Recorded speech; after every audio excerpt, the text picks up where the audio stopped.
Nilambur election മാത്രമല്ല, കോൺഗ്രസിനകത്ത് ഒരു കീഴ്വഴക്കമുണ്ട്.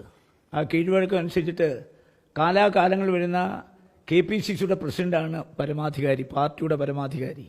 Parliamentary പാർട്ടിയുടെ പരമാധികാരി എന്ന് പറയുന്നത് പ്രതിപക്ഷ നേതാവാണ്.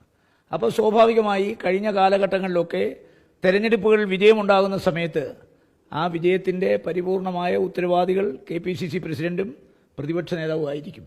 വിജയമുണ്ടായാൽ സക്സസ് ഹാസ് മെനി ഫാദേഴ്സ്, അങ്ങനെയുണ്ടല്ലോ. അതേസമയം ഫെയിലുവർ ഈസ് എൻ ഓർഫൻ.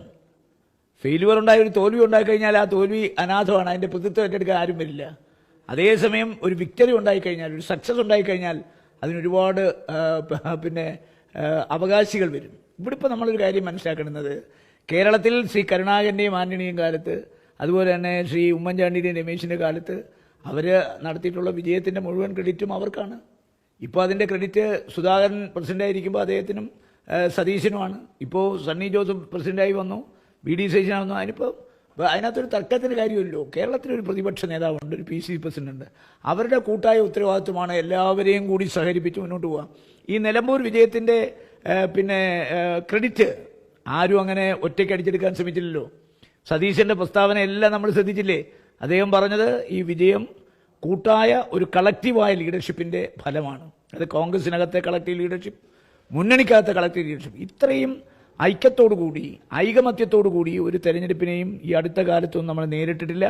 കാരണം ഒരുപാട് പ്രതിസന്ധികളും പ്രതിബന്ധങ്ങളും ഉണ്ടായിരുന്നു അവിടെ പിണറായിസത്തിനെതിരെയും മരുമോനിസത്തിനെതിരെയും മുദ്രാവാക്യം വിളിച്ച് പിണങ്ങി വന്ന ആൾ അവസാനം അയാളുടെ ആജന്മ ശത്രുവായി മാറി കോൺഗ്രസ് പ്രതിപക്ഷ നേതാവ്. അപ്പോൾ സ്വാഭാവികമായി ആ വെല്ലുവിളികളെ മുഴുവൻ അതിജീവിച്ചിട്ടാണ് ഈ 11,077 വോട്ടിന് ശ്രീ ആര്യാടൻ ഷൗക്കത്ത് ജയിച്ചത്. അപ്പോൾ അതിൻ്റെ ക്രെഡിറ്റ് ഇപ്പോഴത്തെ KPCC പ്രസിഡന്റ്. പ്രതിപക്ഷ നേതാവ് ഒറ്റയ്ക്ക് ആ ക്രെഡിറ്റ് എടുക്കാൻ ഒരിക്കലും ശ്രമിച്ചില്ല. ഞാൻ അദ്ദേഹത്തിൻ്റെ ഓരോ വാക്കും ശ്രദ്ധിക്കാറുണ്ട്. അദ്ദേഹം എന്താ പറഞ്ഞത്? ഇത് കൂട്ടായ പ്രവർത്തനത്തിൻ്റെ ഒരു ഫലമാണ്.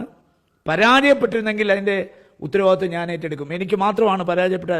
അങ്ങനെ പറയാനൊരു ചങ്കൂറ്റം അദ്ദേഹം കാണിച്ചില്ലേ? പരാജയപ്പെട്ടാൽ അതിൻ്റെ മുഴുവൻ ഉത്തരവാദിത്വം ഞാൻ ഏറ്റെടുക്കും, വിജയിച്ചാൽ അതിൻ്റെ ഉത്തരവാദിത്വം എനിക്ക് മാത്രമല്ല, ഒരു കളക്റ്റീവ് ലീഡർഷിപ്പിൻ്റെ ഫലമാണ്. അതുകൊണ്ട് ഇപ്പോൾ അനാവശ്യമായ ഒരു വിവാദം കേരളത്തിൽ ഈ മുന്നണി 2026 അധികാരത്തിലേക്ക് വരാനുള്ള ഒരു കാൽവെപ്പാണ് ഈ നിലമ്പൂർ തെരഞ്ഞെടുപ്പ്. അതുകൊണ്ട് അനാവശ്യമായ ഒരു വിവാദത്തിന് ആരും മുതിരാൻ പാടില്ല. മുതിർന്നാൽ 968 കോൺഗ്രസിൽ വന്ന ആളാണ് ഞാൻ പലതും കണ്ടിട്ട് അനങ്ങാതിരിക്കുകയാണ്. ഇനി ഇത്തരം പ്രവണതകൾ കോൺഗ്രസിൽ വന്നാൽ ഞങ്ങളുമൊക്കെ അഭിപ്രായം പറയേണ്ടി വരും. പറയിപ്പിക്കാതിരിക്കുന്നത് എല്ലാവർക്കും നല്ലതാണ്.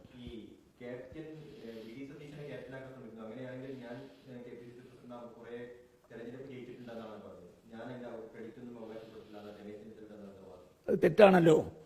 രമേശ് ചെന്നിത്തല പ്രതിപക്ഷ നേതാവായിരുന്നപ്പോൾ എന്തൊക്കെ ഉണ്ടായിട്ടുണ്ടോ, അന്ന് ആരാണോ KPCC പ്രസിഡന്റ് അതിൻ്റെ അവർക്ക് രണ്ടുപേർക്കുമാണ് അതിൻ്റെ ക്രെഡിറ്റ് മുഴുവൻ. അന്ന് രമേശ് ചെന്നിത്തല പ്രതിപക്ഷ നേതാവായിരിക്കുന്ന കാലത്ത് അതിൻ്റെ ക്രെഡിറ്റ് അടിച്ചെടുക്കാനായിട്ട് വേറെ ആരെങ്കിലും വന്നായിട്ട് നിങ്ങൾ ഒരു സ്റ്റേറ്റ്മെൻറ്റ് എനിക്ക് കാണിച്ചു തരാമോ?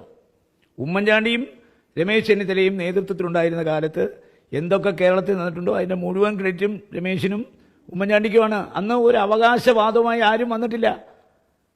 ഇപ്പോൾ അത്തരം ഒരു അവകാശവാദം ആരെങ്കിലും ഉന്നയിക്കുന്നുണ്ടെങ്കിൽ അത് അനാവശ്യമാണ്. ഒരു കാരണവശാലും അത് കോൺഗ്രസ് പാർട്ടിയുടെ മുന്നോട്ടുള്ള പ്രയാണത്തിന് ഭൂഷണമല്ല.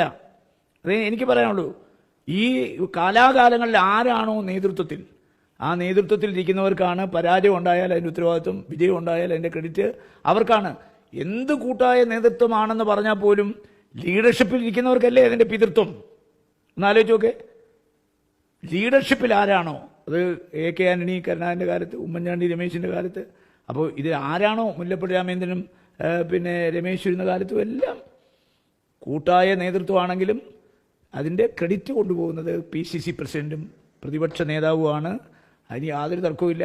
പഴയ കാലത്ത് ഇത്തരം അവകാശവാദങ്ങളുമായി ആരും വന്നിട്ടില്ല എന്നുള്ളതാണ് ഒരു പ്രത്യേകത. ഞാൻ പറഞ്ഞല്ലോ, ഞാൻ വളരെ ക്ലാരിറ്റി കൂടിയാണ് ഞാൻ സംസാരിക്കുന്നത്. ഞാൻ ഒന്നുകൂടെ പറയാം. ശ്രീ കരുണാകരൻ്റെയും ആന്റണിയുടെ കാലത്ത്, ശ്രീ ഉമ്മൻചാണ്ടിയുടെയും രമേശിൻ്റെ കാലത്ത്, ശ്രീ രമേശിൻ്റെയും മുല്ലപ്പള്ളി രാമചന്ദ്രൻ്റെയും കാലത്ത് അന്ന് നടന്നിട്ടുള്ള സകല വിജയപരാജയങ്ങളുടെയും ക്രെഡിറ്റ് PCC പ്രസിഡന്റും പ്രതിപക്ഷ നേതാവിനുമായിരുന്നു. അന്നൊന്നും മൂന്നാമതൊരാൾ ഇത്തരം അവകാശവാദവുമായി രംഗത്ത് വന്നിട്ടില്ല. ഇതൊരു പുതിയ പ്രവണതയാണ് നമ്മൾ കാണുന്നത്. കേരളത്തിലൊരു PCC പ്രസിഡന്റ് നിലവിലിരിക്കുമ്പോൾ, പ്രതിപക്ഷ നേതാവ് നിലവിലിരിക്കുമ്പോൾ അവർക്ക് അതീതനായ ഒരു ശക്തി എന്ന് പറയുന്നത് ഇന്ന് വരെ കോൺഗ്രസിൻ്റെ ചരിത്രത്തിൽ ഉണ്ടായിട്ടില്ല, ഇനി ഉണ്ടാകാനും പാടില്ല. കാരണം ഹൈക്കമാൻഡാണല്ലോ ഇവരെ വെക്കുന്നത്. ഇപ്പം സണ്ണി ജോസഫിനെ ആരാണ് വെച്ചത്? ഹൈക്കമാൻഡാണ് വെച്ചത്. ശ്രീ VD സതീശനെ ആരാ വെച്ച്? ഹൈക്കമാൻഡാണ് വെച്ചത്. അപ്പോൾ അവർക്കൊരു പീരീഡുണ്ട്. ആ പീരീഡിൽ അവരെ അനുസരിച്ച് അവരുടെ വിജയം എന്ന് പറയുമ്പോൾ കേരളത്തിലെ കോൺഗ്രസിൻ്റെ വിജയമല്ലേ. അവർ കോൺഗ്രസിനെ വിജയിപ്പിക്കാൻ ഇന്ന് നേതൃത്വത്തിൽ അവരിയ്ക്കുന്നു. എല്ലാവരെയും കൂടെ സഹകരിപ്പിച്ചുകൊണ്ട് കോൺഗ്രസിനെ ശക്തിപ്പെടുത്തി മുന്നോട്ട് പോകുമ്പോൾ അതിൻ്റെ ക്രെഡിറ്റ് ആസ് എ ഹോൾ കിട്ടുന്നത് ആ സ്ഥാനത്തിരിക്കുന്നവർക്കാണ്. അതിൽ നമ്മളാരും അസൂയപ്പെട്ട് കാര്യമില്ല.